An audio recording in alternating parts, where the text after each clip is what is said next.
8 দলের বিভাগীয় সমাবেশ, তাই সকাল থেকেই দলে দলে নেতাকর্মীরা ভিড় জমান ময়মনসিংহ সার্কিট হাউস মাঠে। তৈরি হয় উৎসবমুখর পরিবেশ।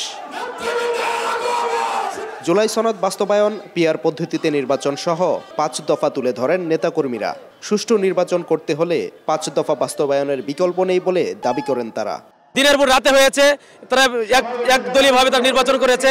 আমরা চাই যে এরকম আর নির্বাচন না হোক, সুষ্ঠু ভোটের মাধ্যমে যারা জনগণ যাকে পছন্দ করে, জনগণ যাকে চায় সে যাতে নির্বাচিত হয়ে সংসদে যায়, এটা আমাদের প্রত্যাশা। বাংলাদেশের মানুষ ইসলামের পক্ষে, কোরআনের পক্ষে, কোরআনের শাসন কায়েম করতে চায়, সৎ লোকের শাসন কায়েম করতে চায়, এই জন্য একতাবদ্ধ হয়েছে। সন্ত্রাস হবে না, চাঁদাবাজি হবে না, কোনো নৈরাজ্য হবে না, এই মূল লক্ষ্য নিয়ে আমরা 8 দল একত্রিত হইয়া বাংলাদেশটাকে সুন্দর সুশৃঙ্খলভাবে গড়ে তোলার জন্য আমাদের একমাত্র লক্ষ্য।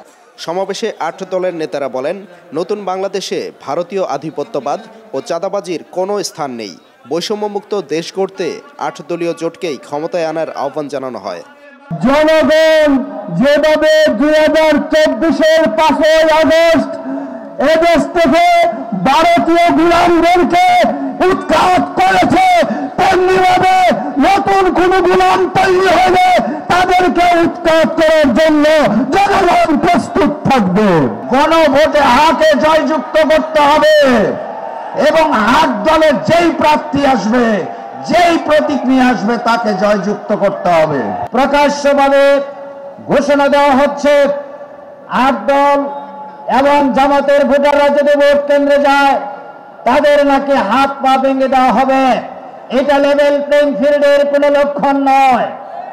আমরা সরকারকে বলতে চাই, তাদের মতো যদি আমরা পাল্টা হুমকি দেওয়া শুরু করি, তাদের মতো যদি পাল্টা মোকাবেলা শুরু করি, বাংলাদেশে কোনো স্বাভাবিক পরিস্থিতি থাকবে না।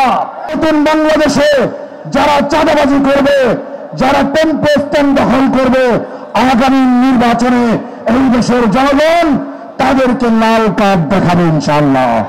সমাবেশের প্রধান অতিথি জামায়াতে ইসলামের কেন্দ্রীয় নায়েবে আমির অধ্যাপক মুজিবুর রহমান। সাংবিধানিক বৈধতার জন্য নির্বাচনের আগেই গণভোটের দাবি জানান তিনি। কোন সময় ছিল ধর্মনিরপেক্ষতাবাদ, কোন সময় ছিল জাতীয়তাবাদ, মানুষের তৈরি মতবাদ বাংলাদেশে 54 বছর শাসন করেছে, কিন্তু মানুষের মুখে হাসি ফুটাতে পারে না। গণভোটটা দেখে মানতে হবে, আর গণভোটটা হতে হবে জাতীয় সংসদ নির্বাচনের আগে। তাহলে গণভোটের সত্যিকার মূল্য মানুষ বুঝতে পারবে, জাতি বুঝতে পারবে, তার ফলাফল আমরা পেতে পারি। নির্বাচন ঘিরে ষড়যন্ত্র মোকাবেলায় সবাইকে ঐক্যবদ্ধ থাকার আহ্বান জানান অধ্যাপক মুজিবুর রহমান। 2024-এর স্টাইলের মতো এই ধরনের নির্বাচন আমরা চাই না। Sadiqur Rahman, star news, Mymensingh.